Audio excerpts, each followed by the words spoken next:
Ram Ram. Channel पर नए हैं तो इसे सब्सक्राइब करके नोटिफिकेशन को ऑल पे सेट कर लें। छत इंसान की जरूरत भी है और चाह भी है, जिंदगी का मकसद भी है कि अपनी छत हमारी जरूर हो। लेकिन यही छत कई बार हमारी परेशानी या सिर दर्द की वजह बन जाती है और हमें ग्रहों की खराबियां भोगनी पड़ती हैं इसी छत की वजह से। क्योंकि छत जो है ये राहु ग्रह की मानी गई है। खाना नंबर 12 जो कि हॉस्पिटल, हानि, बेवजह के खर्चे, मानसिक परेशानी, जेल यात्रा तक का भी माना जाता है और दिमागी तौर पर भी परेशानी का कारण बन जाता है खाना नंबर 12। और खाना नंबर 8 से भी इसका संबंध आता है, जहां पर हमें बड़े बड़े रोग, बड़ी बड़ी परेशानियां या ऐसे कष्ट मिलते हैं जो ताउम्र हमारा पीछा नहीं छोड़ते। हमारा इन कष्टों से छुटकारा नहीं हो पाता, चाहे वो किस्मत के मामले में हो, चाहे वो व्यापार के मामले में हो, चाहे वो संतान के मामले में हो, चाहे वो धन के मामले में हो। ठीक है, तो ये सभी जो परेशानियां ताउम्र खत्म नहीं ना होती, वह 8वें घर से संबंधित है। ठीक है, तो ये दोनों घर छत से संबंध रखते हैं, यानी कि राहु ग्रह से। ठीक है, और राहु ग्रह को छत माना गया है और छत जितनी हमारी साफ सुथरी रहे उतना ही बढ़िया। अगर आपके छत पर कबाड़, टूटा हुआ फर्नीचर, जंग लगा लोहा, अखबार की रद्दी, पेंट के डब्बे या कुछ ऐसे हैंड टूल पड़े हैं जो काम ही नहीं आते सालों साल, ठीक है ना, ऐसे कपड़े पड़े हैं जो खराब हैं, काम ही नहीं आते, मतलब आपने वो चीजें जिनका इस्तेमाल बंद कर दिया है लेकिन इस आस में स्टोर में या छत पे रख दिया है कि जब जरूरत पड़ेगी यहां से उठाकर इस्तेमाल कर लेंगे।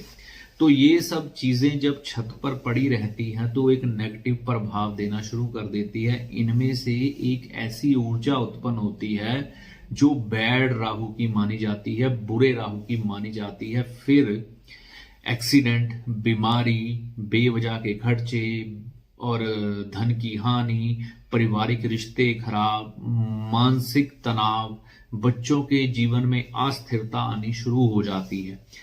तो इसी कड़ी में अपनी छत को साफ करना बेहद महत्वपूर्ण है। उन चीजों से बिल्कुल मोह ना करें जो 2 साल, 3 साल, 5 साल या पता ही नहीं कब काम आनी है, कबाड़ के रूप में पड़ी हैं, निकाल दें। ठीक है, इतने सालों से जो चीजें काम नहीं आई तो एकदम से क्या काम आ जाएगी। लेकिन आपको पता नहीं है इन चीजों का मोह आपको किन भयंकर कष्टों में धकेल सकता है।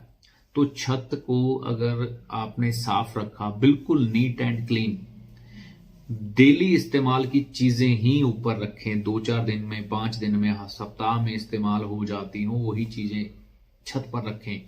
स्टोर अगर छत पर है आपका, आप फ्लैट सिस्टम में रहते हैं, तो अपने स्टोर में बेवजह की चीजें निकाल दें छत पे से, फ्लैट में से। ठीक है, और जो आपके स्टोर की दक्षिण दीवार बने वहां पर लाल रंग का 0 वाट का बल्ब जरूर लगा दें, क्योंकि जो फ्लैट सिस्टम में रहते हैं वो बिल्कुल तो खाली कर नहीं सकते, अब स्टोर तो कहीं ना कहीं कुछ रखना ही पड़ेगा, तो वहां पर लाल रंग का बल्ब लगा दें और अपने स्टोर से जो फालतू चीजें हैं वो बिल्कुल निकाल दें। और अपनी छत पर जो कि राहु की है वहां पर मनी प्लांट, रबर प्लांट, ऐसे पौधे जो फल और फूल नहीं देते। हाँ, मैंने वीडियो डाला था कल तो कई लोगों ने कहा अशोका ट्री, ठीक है ना, और कई और भी तुलसी के पौधे की भी बात की। देखिए, मैंने सिर्फ पौधों की डेकोरेशन ट्री जो छोटे छोटे गमलों में होते हैं उनकी बात की है।